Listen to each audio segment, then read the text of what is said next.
Hey, horror lovers. Kali ini saya akan membahas salah satu urban legend Malaysia, yaitu Hotel Amber Court.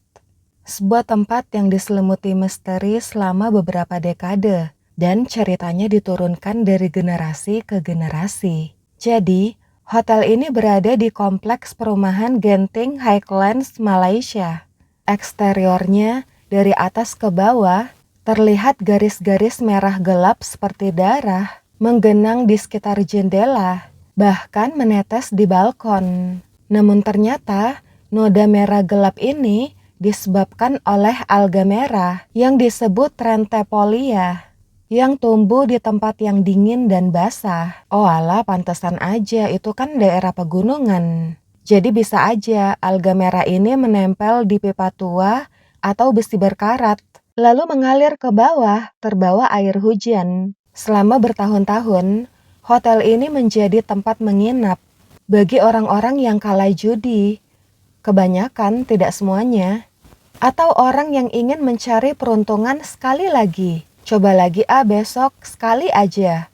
Buat menghemat, nginepnya di Amber Court aja. Kenapa demikian? Karena Amber Court ini jaraknya hanya sekitar 1 kilometer dari kompleks kasino Resort World Genting.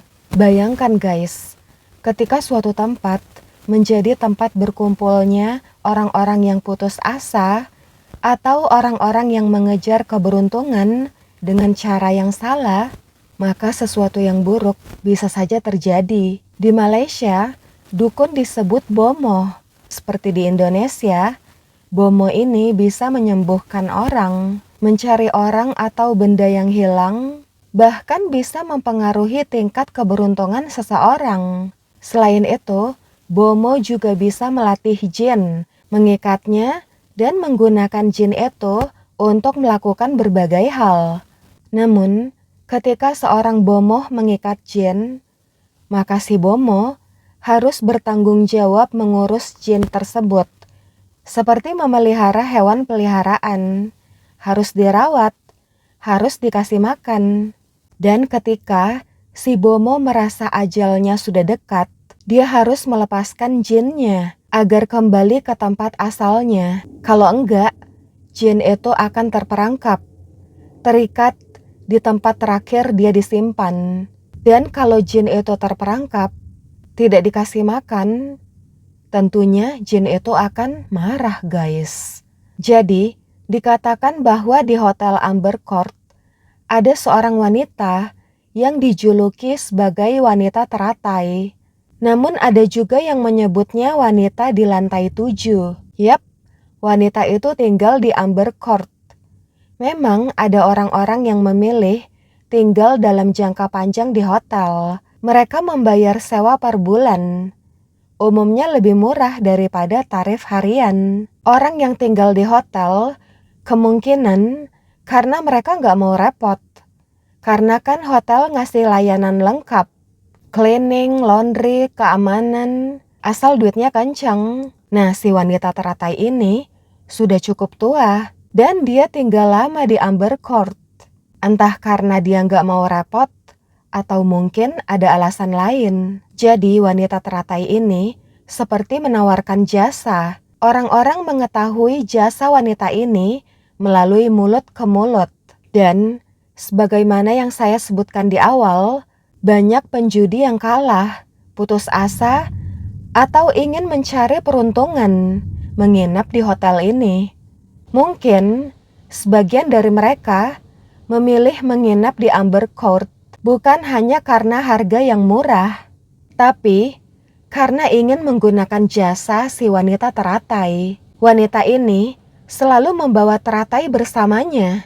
Pada awalnya, orang-orang mengira kalau wanita ini teratai lovers. Cuma personal branding dia, cuman ciri khasnya dia. Apalagi di banyak budaya Asia, teratai memiliki arti kelahiran kembali, reborn, harapan, kemurnian yang muncul dari tempat yang kotor. Dan itu terasa cocok, seolah sebagai simbol harapan bagi orang-orang yang kalah judi. Orang-orang yang putus asa yang datang padanya. Tapi ternyata Teratai itu bukan sekadar simbol. Teratai itu adalah wadah bagi jin peliharaannya. Dan wanita ini selalu membawanya kemana-mana. Orang-orang mengatakan jika teratai itu kadang terlihat putih dan segar, tapi di lain waktu terlihat tua dan kering. Para penjudi yang kalah acap kali mendatangi wanita ini, memohon bantuan. Lalu wanita ini akan bertanya pada orang yang datang, "Kenapa kamu ke sini? Menurut kamu, apa yang pantas kamu dapatkan? Apa yang kamu lakukan jika kamu menang?" Tidak semua orang bisa dia terima. Banyak yang dia tolak. "Kamu belum siap. Ini tidak akan membantumu. Kamu bisa kembali ke sini saat kamu sudah mengerti apa yang kamu minta." Gitu katanya. Untuk orang-orang yang setuju dia bantu, wanita itu akan mengirim jinnya untuk menemani orang tersebut ke kasino, dan jin ini akan memanipulasi keadaan agar orang ini bisa menang.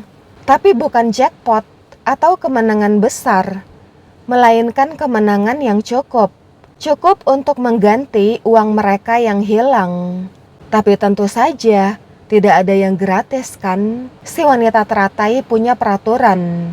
Tapi aturannya bukan tentang uang. Aturannya adalah si klien tidak bisa datang 2 kali berturut-turut.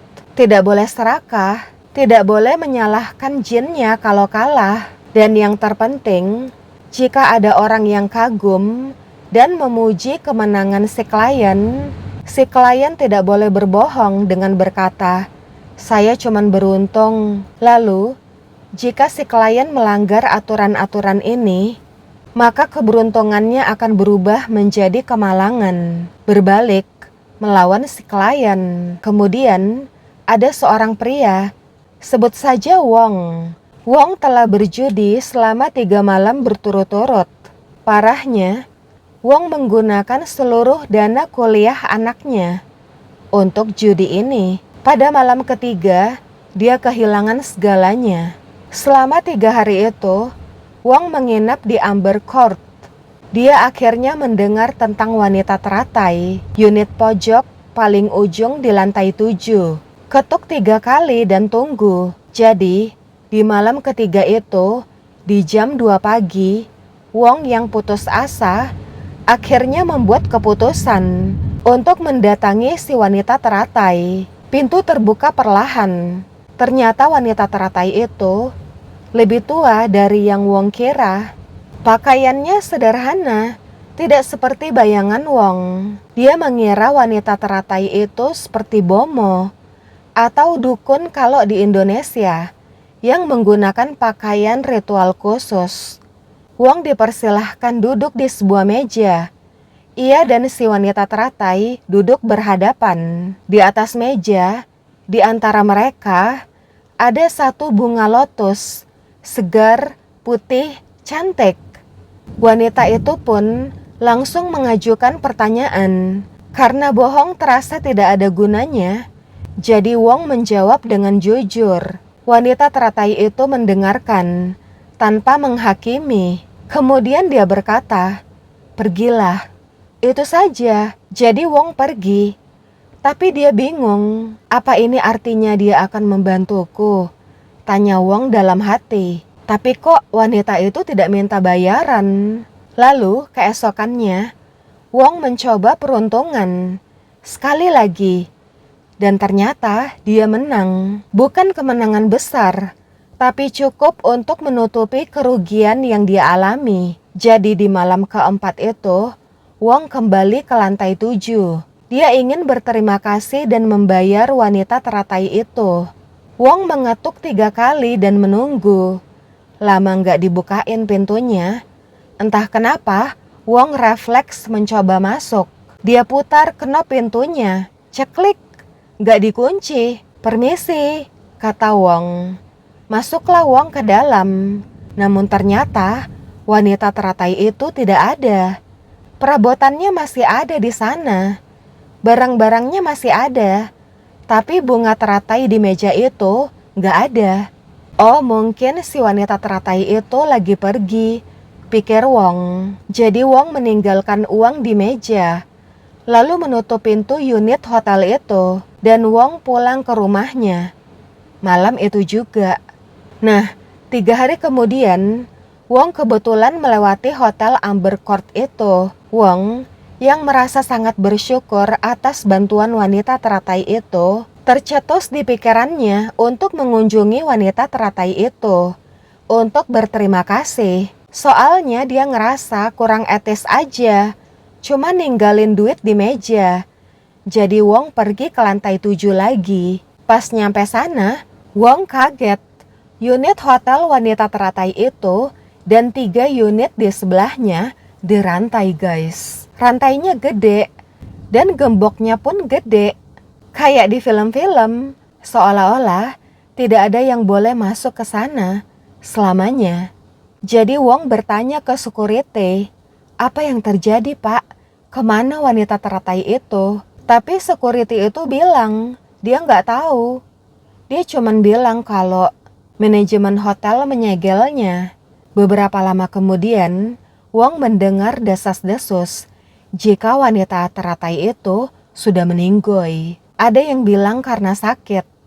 Ada juga yang bilang dia lenyap tiba-tiba. Tapi orang-orang percaya jika wanita itu memelihara jin. Dan jika wanita itu tiba-tiba meninggoy, dia belum sempat melepaskan jin itu.